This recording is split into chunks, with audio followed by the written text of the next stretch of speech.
এরকমভাবে একদম পাতলা কাগজের মতন সরু চাকলি পিঠা এই শীতে কিন্তু বানিয়ে নিতে পারেন। এরকম নলেন গুড়ের সাথে খেতে কিন্তু দারুণ লাগে।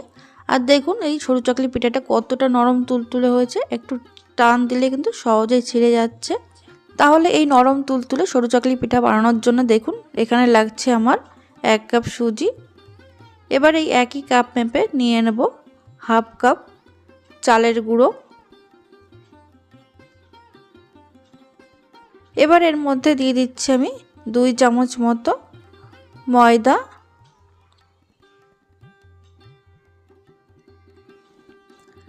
তারপরে দিয়ে দিচ্ছি এর মধ্যে স্বাদের জন্য সামান্য একটু নুন। দিয়ে দেব 2 চামচ চিনি। এর মধ্যে 2 চামচ যদি চিনি দিয়ে হালকা একটু মিষ্টি মিষ্টি হলে সরু চাকলি পিঠাটা খেতে কিন্তু ভালো লাগে। এবার এই শুকনো উপকরণগুলো একটা চামচের সাহায্যে খুব ভালো করে মিশিয়ে নিচ্ছে।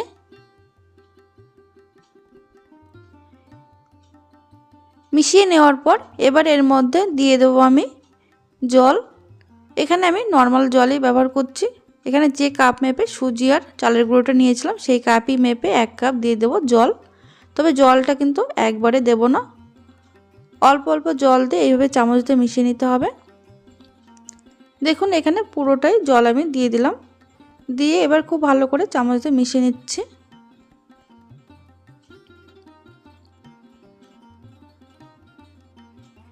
মিশিয়ে নেওয়ার পর এবারে ঢাকা দিয়ে এটা রেস্টে রেখে দেবো 10 মিনিট।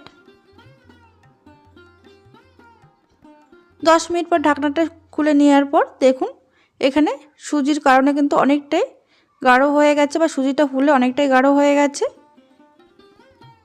এবার একটা মিক্সিং জারের মধ্যে এই মিশ্রণটা আমি ঢেলে দিচ্ছি।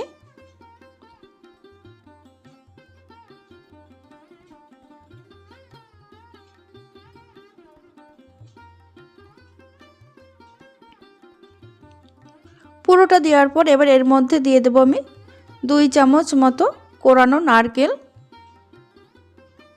নারকেল যদি হাতের কাছে থাকে তাহলে অবশ্যই করে 2 চামচ নারকেল কোড়াটা দেবেন, খেতে কিন্তু ভীষণ ভালো হয়। এবার এটা কিন্তু একদম মিহি করে বেটে নিতে হবে। এর মধ্যে কিন্তু জল দেব না, জল ছাড়াই কিন্তু একদম মিহি করে বেটে নিয়েছি। এবার একটা বাটির মধ্যে আমি ঢেলে নিচ্ছি।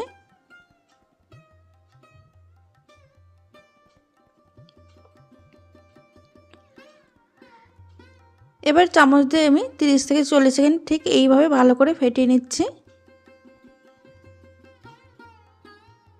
ফেটিয়ে নেওয়ার পর এবার এর মধ্যে দিয়ে দেব আমি 1 কাপ উষ্ণ গরম দুধ। দুধটা কিন্তু হালকা উষ্ণ থাকতে হবে, সেই অবস্থায় কিন্তু দুধটা দিয়ে এর মধ্যে খুব ভালো করে মিশিয়ে নিচ্ছি আমি।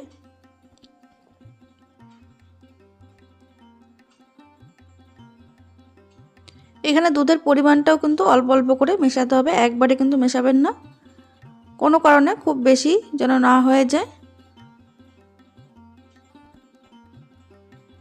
দেখুন এইভাবে খুব ভালো করে ফেটিয়ে নিয়েছি। এবার অল্প অল্প করে দুধটা দিয়ে এইভাবে ভালো করে মিশিয়ে নিতে হবে।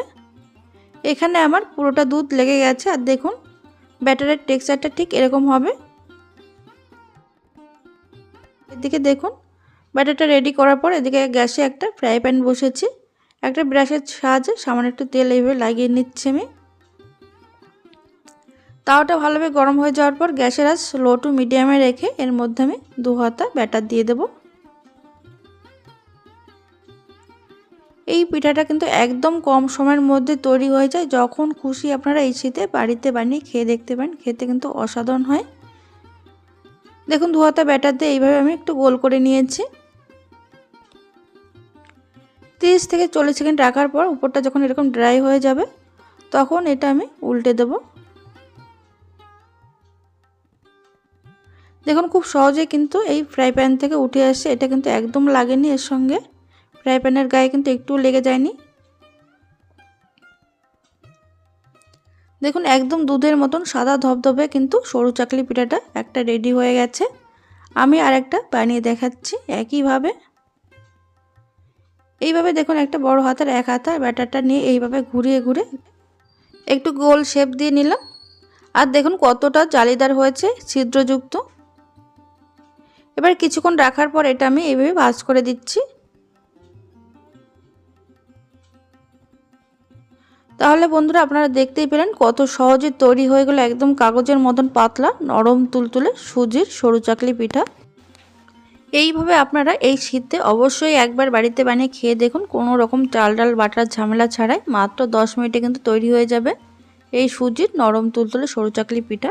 তাহলে বন্ধুরা এই পিঠার রেসিপি যদি ভালো লেগে থাকে লাইক কমেন্ট শেয়ার করতে ভুলবেন না, আর চ্যানেলটিকে সাবস্ক্রাইব করে পাশে থাকা বেল আইকনটি প্রেস করে রাখবেন, এতে করে নতুন নতুন ভিডিও আপলোড করলে আপনাদের কাছে সঙ্গে সঙ্গে নোটিফিকেশন পেয়ে যাবেন।